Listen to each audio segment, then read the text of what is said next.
A Florida woman has botched an election and corrupted democracy. We will examine the shenanigans in Florida and why Democrats are simply incapable of ever conceding an election.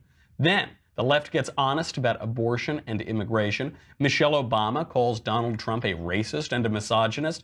And Trump deals deftly with foreign leaders in France. Finally, a Veterans Day glimmer of hope that the left and the right might just maybe tone down some of the antipathy. I'm Michael Knowles, and this is The Michael Knowles Show.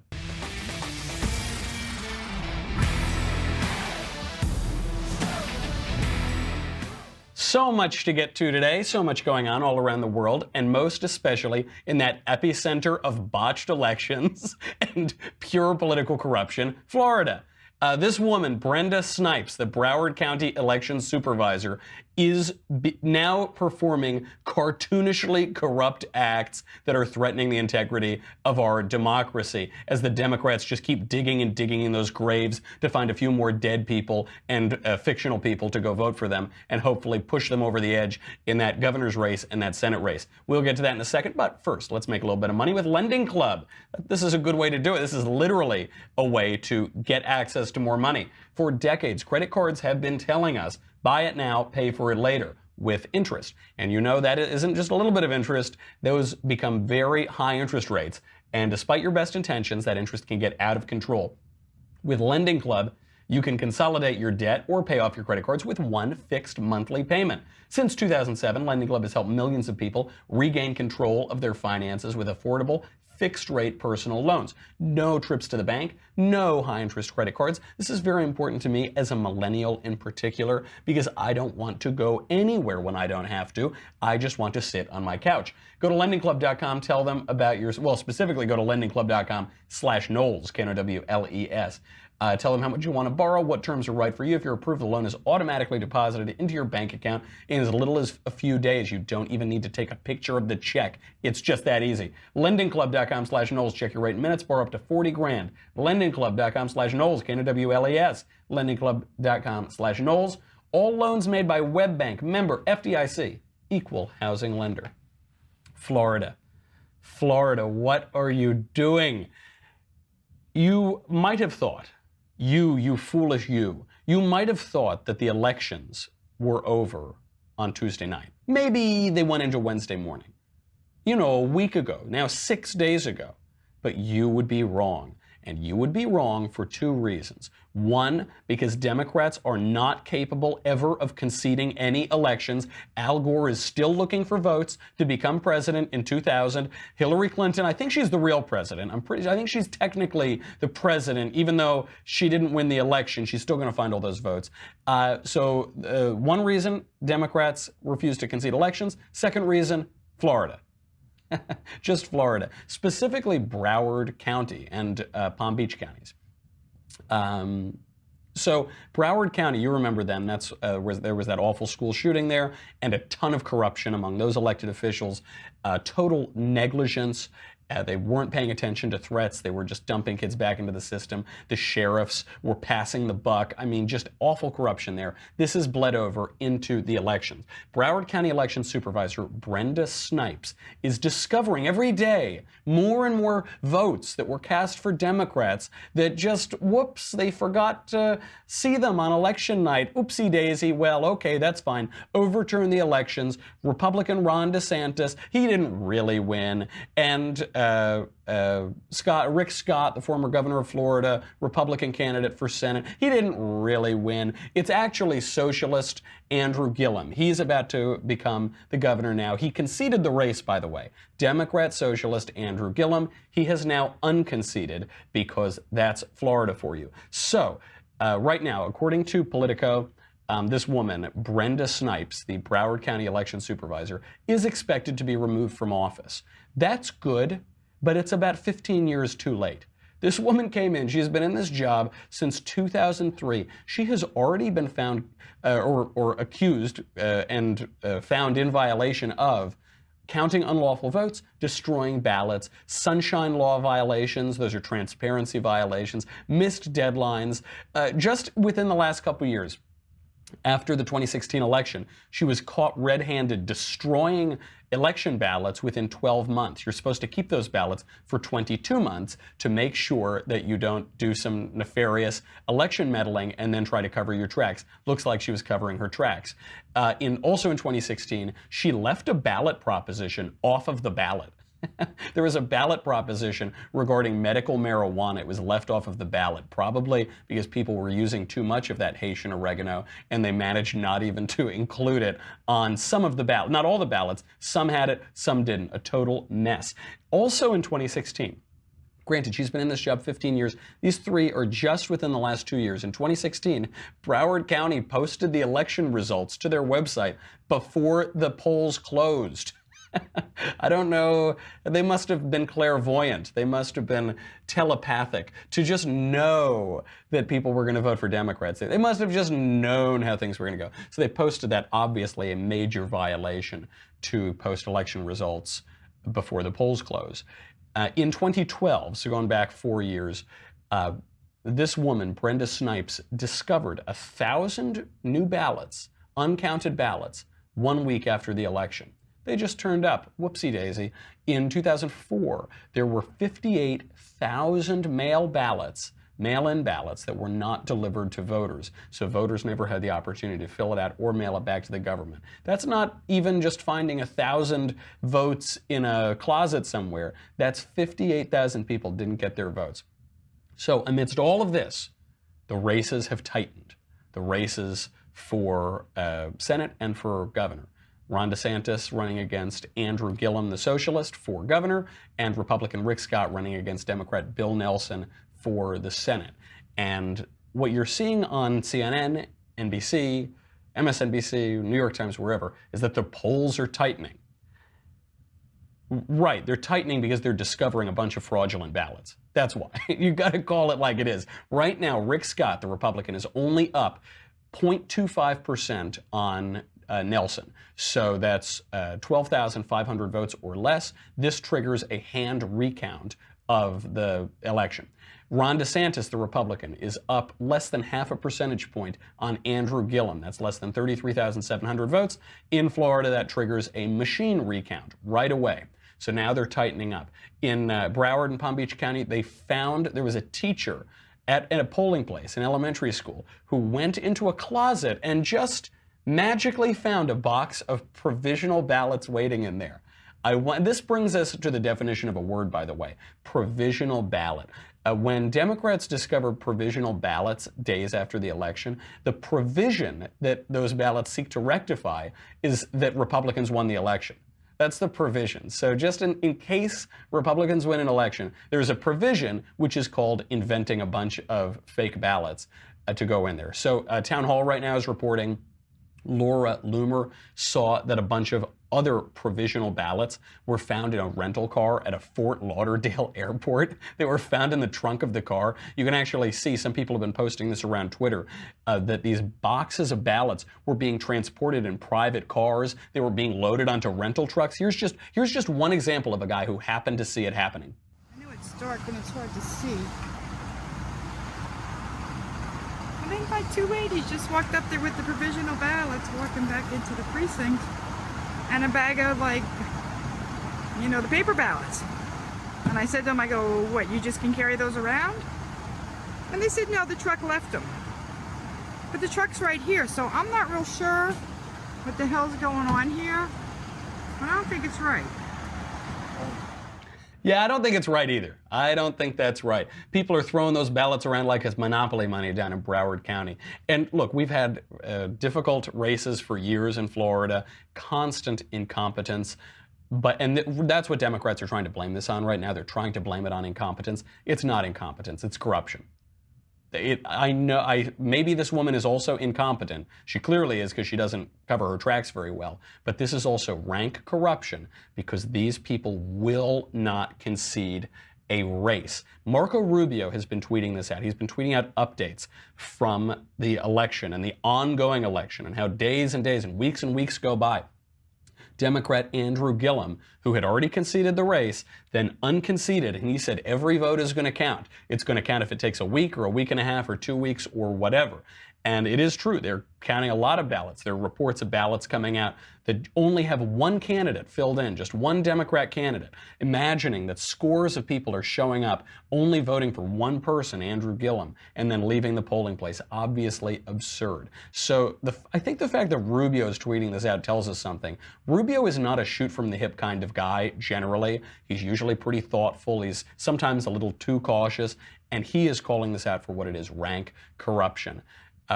Also right now, one of the little hidden stories in this is that the two Democrat campaigns that we're talking about, Gillum and Nelson, are objecting to a judge rejecting non-citizen ballots. This came out, we saw a transcript from the court, because they're fighting this out. They're going to be fighting this out in court for a while now.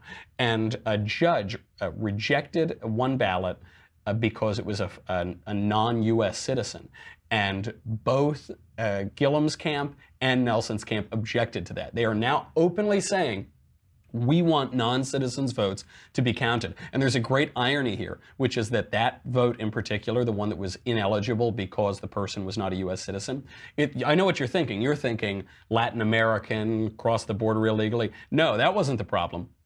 It was a name that seems Eastern European or Russian, Katya.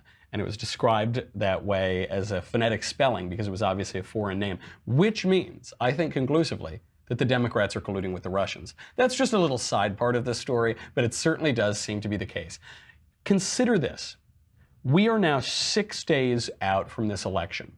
The Republicans won. We know that they won. They got more votes. We knew it that night. We knew it the next morning. We know it today. How many votes were cast in Broward County in that election? I'm not saying how many votes were cast for one person or the other. I'm just saying how many total votes were cast. We don't have an answer for that. Brenda Snipes can't give us an answer for that, the election supervisor.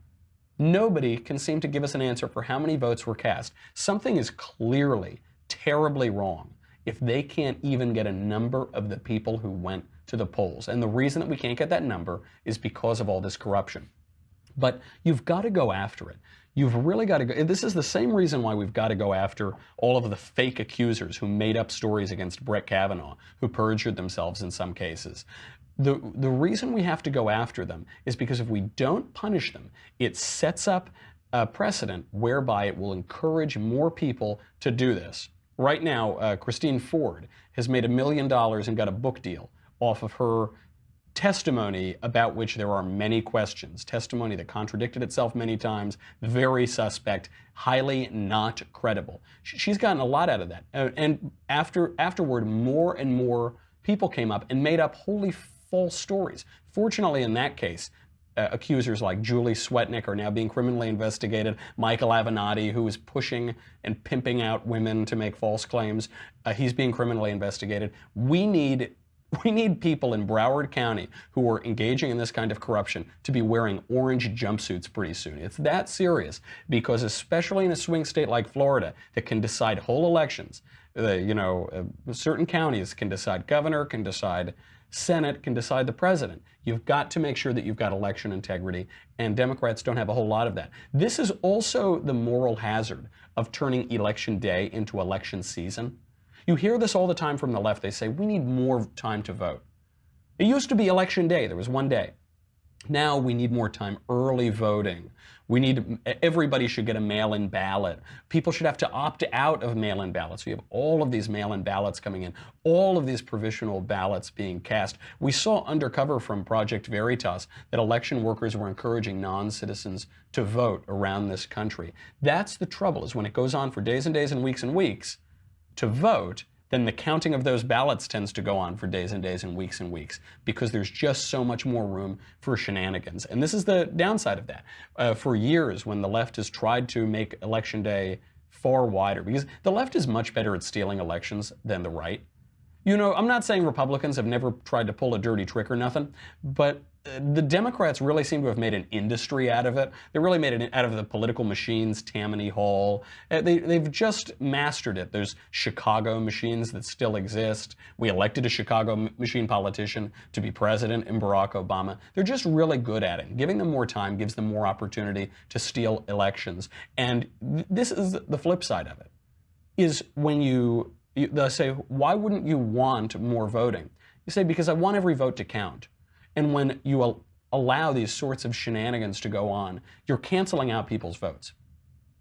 More votes is not always the best thing in the world, especially when some of those votes are fraudulent. We already know that many of the votes down there are fraudulent, and every fraudulent vote that's cast negates, deprives a fellow American of their own right to vote. It takes a vote away from every single one of them. You don't hear that too much, but that's the way it is, and I think Republicans have shied away from this issue. They should embrace it because it's really serious, and you're never going to beat Democrats at this game. You're never going to beat them at stealing elections and machine politics. Not that you would want to in the first place. It's wrong. It's very unethical, but also, technically speaking, you're just never going to beat them. They've got too much practice at it. Now, if Democrats are being dishonest in Florida, which they are at least now being honest on a couple of issues like abortion and illegal immigration. You might have seen this ad. There is now an ad for Planned Parenthood. It wasn't put out by Planned Parenthood, but it was put out by a left-wing organization supporting Planned Parenthood, supporting abortion rights. It is the most honest abortion ad that has ever been made. Take a look. So you see a cute little baby wearing one of those pink hats, like from the Women's March. It says, "She deserves to be loved." Yeah. Oh, she's so cute. Look at that little baby. Oh, how she deserves to be wanted. Yep. Yes, that would be nice. Okay. Still, there's no way that they could turn this cute ad into the worst thing ever made, could they? She deserves to be a choice. Oh, they did it. Okay, they did it. They turned a very cute ad of a baby into absolutely a horrifying monstrosity. Hashtag stand with PP, Planned Parenthood, AP Action Fund. This was produced by something called the Agenda Project. I kid you, when I saw that ad, I refused to cover it. I didn't want to tweet about it because I was certain that it was a right-wing hoax. I was certain of it, and I didn't want to be accused of spreading fake news. I said, it's so on the nose. You know, the trouble with us right-wingers, we're just not creative enough. We're just, I don't know, we're not subtle enough. Oh no, it was a real ad. It's so horrifying. Now, the thing I like about this ad is that it's honest. The Agenda Project, it's a legit organization. It's a left-wing organization. It's promoting a progressive agenda. And this is to help out their friends, Planned Parenthood. But it's so honest about every point. First of all, it shows the baby. So often in the debates about abortion, you'll say, well, unborn babies shouldn't be killed in the womb. And they'll say, don't call it a baby, it's a fetus. And then you point out to them that the word fetus just means baby. It just means offspring. It's a Latin word. And they say, well, that's just semantics. And you say, right, semantics means meaning. Never mind, we're digressing here. So they show the baby, first of all. You say, thank you for being honest there. And then they use the correct pronoun. Because when the left talks about fetuses, they say it. It's not a life. It's not living. It's not a human. It's not a baby.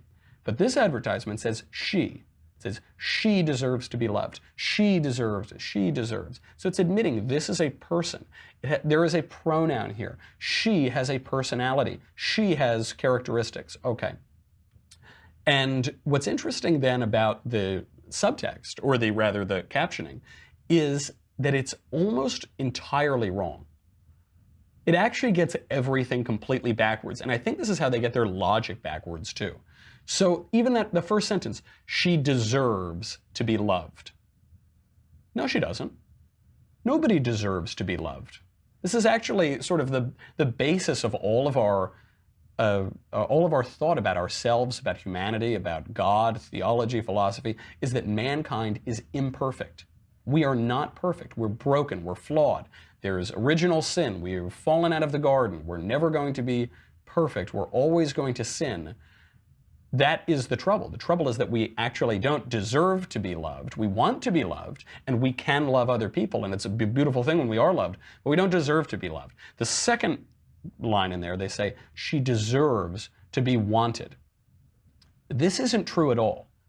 It is not the just desert of people to be wanted. It is not, no, human beings do not deserve to be wanted. All of human history shows this to be right. Even today in the United States, 37% of U.S. births are unintended. For all of human history, virtually everybody alive has been alive because, you know, someone had a little too much fun one night and mom and dad went out to the barn or whatever. But it's not that it was planned. The whole idea of Planned Parenthood is a very new notion. People come out and then they bring great joy to the world, and they bring abundance, and they bring their creative energies, and they bring their contribution.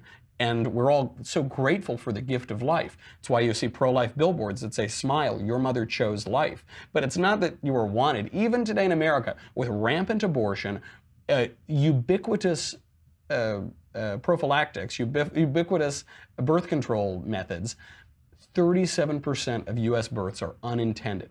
And just look at those numbers. 4 million babies are born in the United States every year. 1 million babies are aborted.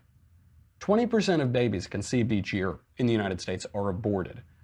For a little under, actually a little more than that, and a little under 4 million are born. Imagine that number before widespread legal abortion. Imagine that number before the invention of the condom. Imagine what those numbers were. And so the final line they say here is, "She deserves to be a choice." And obviously that's horrifying, because you look at this cute little baby who's smiling at you and you say, no, I only choose one thing. You can't choose anything to do with that cute little baby. But it tells you so much about the philosophy and ideology of the left, that the highest good, their final line, the 1, 2, 3, the last punch, is choice.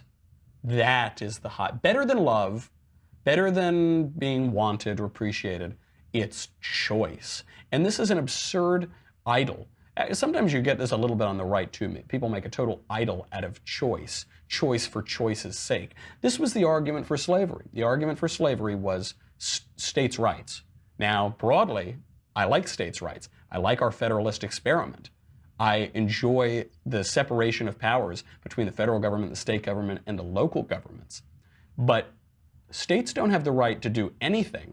And when you're talking about slavery, the reason why states' rights is such a ridiculous euphemism is because of the obvious question: states' rights to do what? To do what? Our system of government allows certain rights. The philosophical underpinnings of our civilization permits certain rights, but it prevents other rights.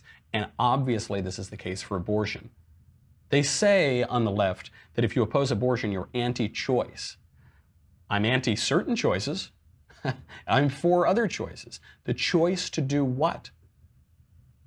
There are certain choices that I think are bad but should be legal. There are certain choices that are bad but constitutional. There are certain choices that are awful and should not be legal, should not be permitted, and the force of the state should prevent those choices, one of which is abortion.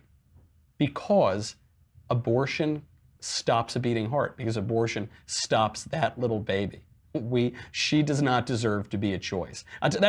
Actually, the only I think the only thing we can say about this commercial definitively is she does not deserve to be a choice. She's a human. She's an individual human life. She should not be killed without due process before she has the chance to smile and be in that commercial. Truly wicked stuff. But at least you got to give them credit for being honest. They're also being honest on immigration. So this is another issue that you remember before the midterm elections, there was all of this talk about the caravan moving up from Honduras to Guatemala to Mexico. It was going to come into the United States. And it showed Democrats' hands because Republicans were making a big deal out of this. Donald Trump made it a major final pitch for the midterm elections: stop illegal immigration. And Democrats couldn't answer. If they were smart, they would have said, we don't want lawless caravans rolling into the United States. But instead they did two things. They denied that the caravan even existed in the first place, and then when you showed them video of it, they said, oh, it's fine, it's not a big deal, stop, oh, come on now. Here's CNN's Chris Cillizza. Here's his reporting mocking people who oppose illegal immigration. It's also far less scary than Trump is working hard to make it out to be. So why is he doing it then?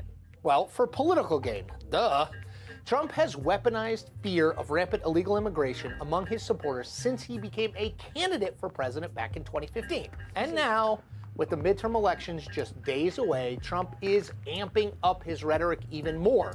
not only painting a picture of a ravaging horde charging toward our borders, but suggesting that there may be some terrorist elements who are using the caravan to secure entry into the U.S. How does a person with that voice become the chief political guy for CNN? Oh my gosh, I don't even know how to do that. You know, my voice is a couple octaves lower, so I don't even know if I could even. But just that wow. Oh my gosh, that's just CNN in a larynx. But what he's saying is also awful too. It's not just how he's saying it. Part of how he's saying it is that he's mocking people who have these concerns. And it's that constant condescension that you get from Vox.com, you get it from CNN, where they say, come on, it's not really a big deal. No, it is a big deal. It's a big deal when people break our laws and invade our country and access the social safety net. Here are the facts.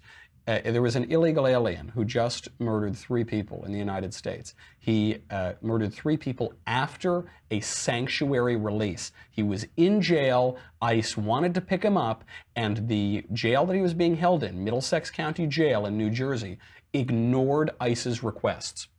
They would not turn this guy over to ICE when he was released from jail because they supported giving him sanctuary. This is what sanctuary cities do. They end up with people who commit violent crimes when they should have been deported. It's a 23-year-old Mexican national. He killed 2 men, he wounded 2 others. He killed a woman the next day. And Middlesex County Jail doesn't care. They ignored the detainer placed by ICE. They wanted this guy to roam free. Immigration, illegal immigration in particular, has become an increasingly difficult problem to deal with. There is a surge going on right now. What the left likes to point out, like Chris Cillizza, they say, oh, the caravan, it's not a big deal.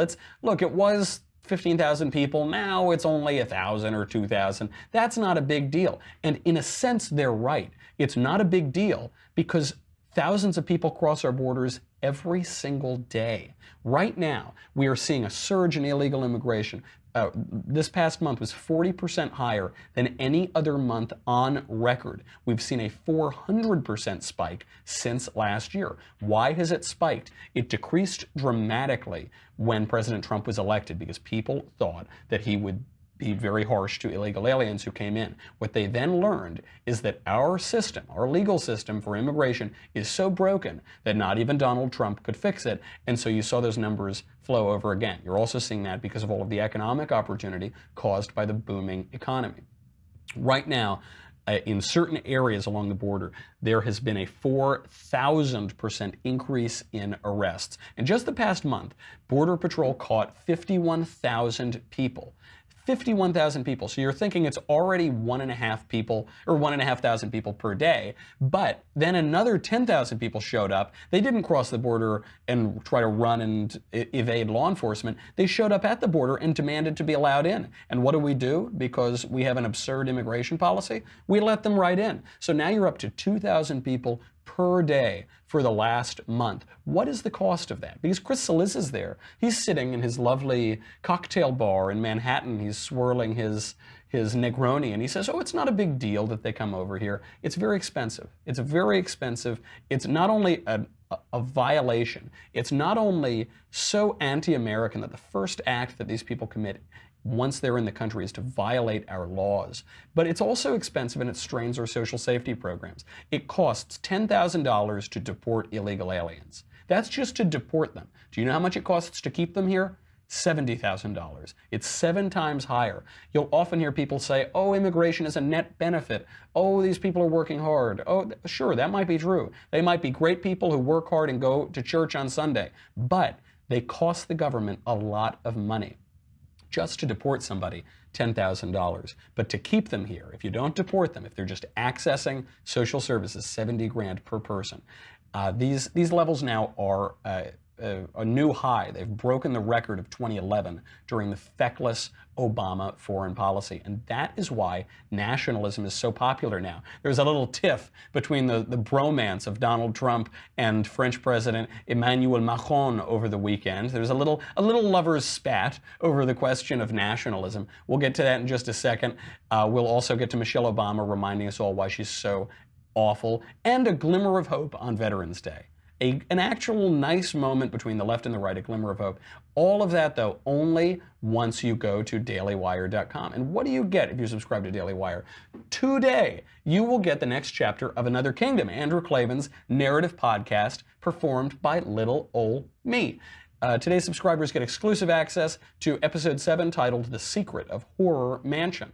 If you're not a subscriber, you can listen to the entire episode on Friday via YouTube or SoundCloud, but subscribers get to watch the full show, and they get to watch it with all the cool artwork, and it just looks really, really neat. So go over to dailywire.com right now, subscribe to watch the full first and second seasons of Another Kingdom. Also, what do you get? You get me, you get the Andrew Klavan Show, you get the Ben Shapiro Show. You get to ask questions in the mailbag. You get to ask questions in the conversation. You get to ask questions on Backstage. You get all that stuff. Most importantly, you get the Leftist Tears Tumbler.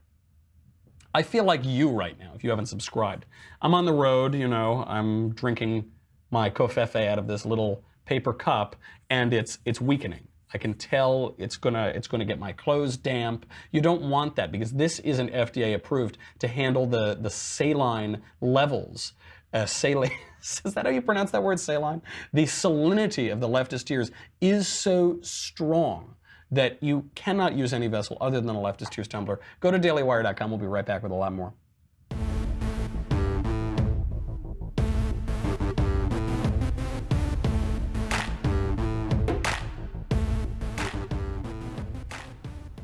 A little lover's spat on the question of nationalism. You remember a few weeks ago at the height of the midterm elections, President Trump came out, he said, thoroughly, I am a nationalist. Here he is. You know, they have a word. It sort of became old-fashioned. It's called a nationalist. And I said,